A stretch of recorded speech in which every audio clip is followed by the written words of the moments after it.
your.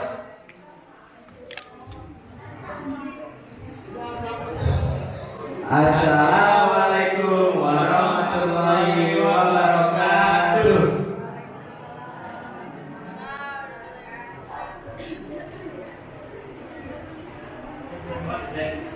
First of all, I want to thank you to Mas Jakarta, our teacher, our tutors, friends, and Afra for the event. And good morning, everybody.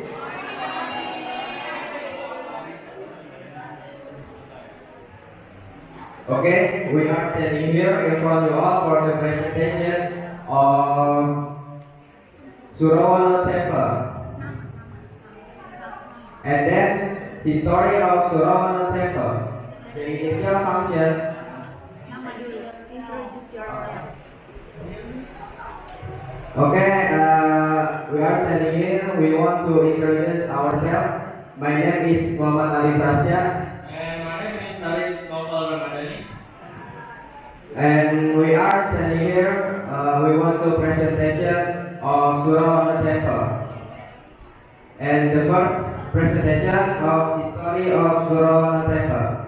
The initial function of this temple was for the offering of King Priwaka, made in 1380 until 1480 Majapahit era, which is 100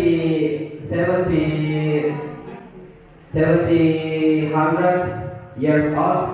Location in Kediri, Canggu, Surawana village. Carving written in stone, images in the temple are called reliefs. The relief tell the story. And then the second presentation of background of destruction and the destruction of Surawana temple occurred gradually. Over time, one of the factors that caused the destruction of Surawana temple was due to natural disaster such as and the first earthquake in the 2000 years century. There was a major earthquake that shocked the East Java region. The earthquake caused severe damage to Surawana temple. And the second, the eruption of Mount Merapi. Also, the distance is great for the volcanic rise that can cause damage to temple reliefs. Currently, Surawana temple only has the base part left. The upper part of the temple has columns are separate. Many of the reliefs that are not the foot of the temple are also damaged. So, it can be concluded that this temple faces to the west. Viewers on the west side of the temple stairs are large. So the temple plan does not appear to be square in plan. The reliefs at Surawana temple show daily life and animal reliefs carved on the temple walls. The stone fracture of the temple are called andesite stones.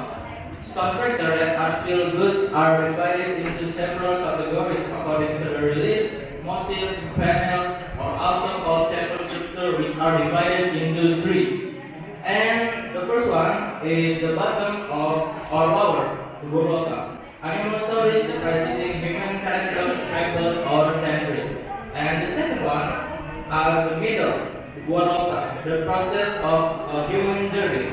And the last one is upper, Suarloka, enlightenment or return from the Almighty God. Carving writing in stone, images in temples are called reliefs. Foot of the temple, body of the temple, top of the temple. The stone structures are numbered according to the structure of the temple.